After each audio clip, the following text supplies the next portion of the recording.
Hello everyone. Imagine we lived in a world where someone else was making choices over someone else's bodies. Oh wait, we already live in one, aren't we? We live in a world where women's choices and decisions are being taken by somebody else. But what is right is that only women should be able to make decisions over their own bodies and their own reproductive rights. You may ask why it should concern you. Well, if nothing else, then simply one thing: morals. It is not fair, nor it is morally right to treat a woman like she's someone else, like she's someone incapable of making choices over her own health. If any individual was being treated the same way and their choices over their own bodies were being taken by someone else, they would suddenly care and see the unfairness of the concept.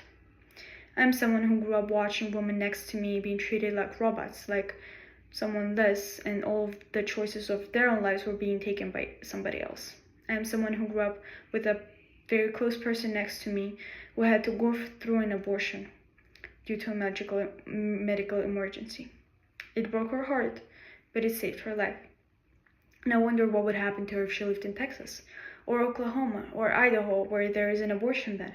What would happen to her if she wasn't treated like a human who needed medical help? Therefore, only women should be able to make the decisions over their own health, their own bodies, and their own reproductive rights, over their own lives. In this speech today, I'm going to bring up through proofs, examples of how the government wants to pass a national abortion ban, how the abortion ban in some of the states of the US have already affected women and their health, simultaneously showing the consequences if the abortion ban does pass nationwide, in hopes to change your minds. Many still don't believe that the House of Republicans are really trying to achieve a national abortion ban, and I'm here to tell you that unfortunately they are. When I've had this argument with people, they either didn't believe that it would happen, or they simply believed that that was a right decision. On March 22 of 2024, the official website of the White House stated that the House of Republicans were released a budget that, among its many other anti-choice restrictions, endorses a national abortion ban with zero exceptions for rape and incest. They want a national abortion ban with zero exceptions. Do you know what that means? It means that even the age of a girl getting pregnant wouldn't matter. Whether she was raped or it happened due to the incest, they would still make every woman to go through that without her consent, without her letting her to make the decision. The doctors would literally have to, by law, required to prioritize a life of a fetus, a potential life, over a woman who already has a life, over a kid who already has a life. Many might say that this scenario doesn't really happen often. They're not that common. So let me tell you about some real terrifying scenarios of how those terrible situations actually do happen, even in a country like ours. A few years ago, on the NPR news, there was published an article where it talked about a 10-year-old girl getting pregnant and raped by a 27-year-old male. And the hospitals of state of Ohio, where there is an abortion ban after 6 weeks of pregnancy, would not help the kid, and she was forced to travel out of state to seek help in Indiana to terminate the pregnancy and maybe save her life. Mind you, most women don't even know they're pregnant by the 6 weeks of pregnancy. They don't even realize it. The state didn't help a 10-year-old kid. You think that's moral? Now, no matter what your feelings are about the abortion in general, I think we all can agree that there is an immorality behind kids having to have kids.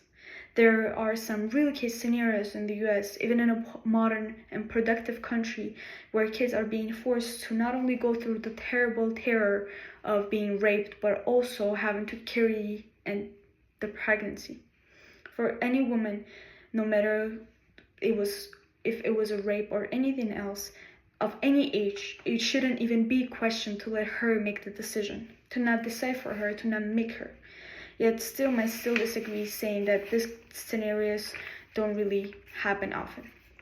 But what if she was incapable of making the pregnancy to a term? What if it was medically necessary to the pregnancy to end, or it would end the woman's life?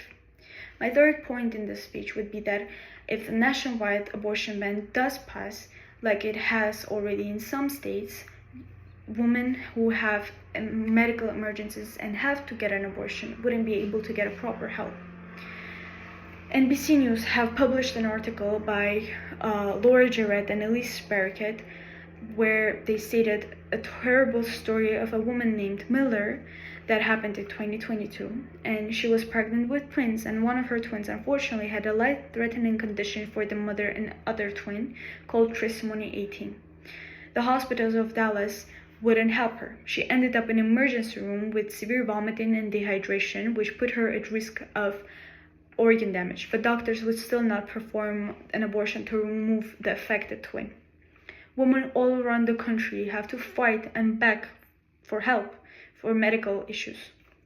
There have been lots of cases of women bleeding in parking lots of hospitals and doctors being required to prioritize fetus of a life of a woman. No medicines will ever understand nor experience more about a woman's body than a woman herself, that they still want to be in charge, they still want the control. So is this really about children, or is it really about controlling women? In this speech today, it is simply said that this can even be questionable, can be a conversation to have.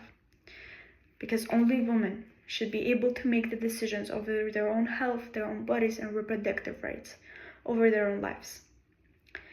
I've brought up today a few proofs and examples of how the government wants to pass a nationwide abortion ban, how the abortion ban in some states have already affected people, have already affected women and their health, simultaneously showing the tragic consequences if the abortion ban passes nationwide. All of this in hopes that it changed your mind. Now, considering all, can you imagine being your rights, your choices over your own bodies being taken away? Can you imagine living in fear that if something, God forbid, happens to you, your voice wouldn't matter? Can you imagine the life of a woman? Thank you.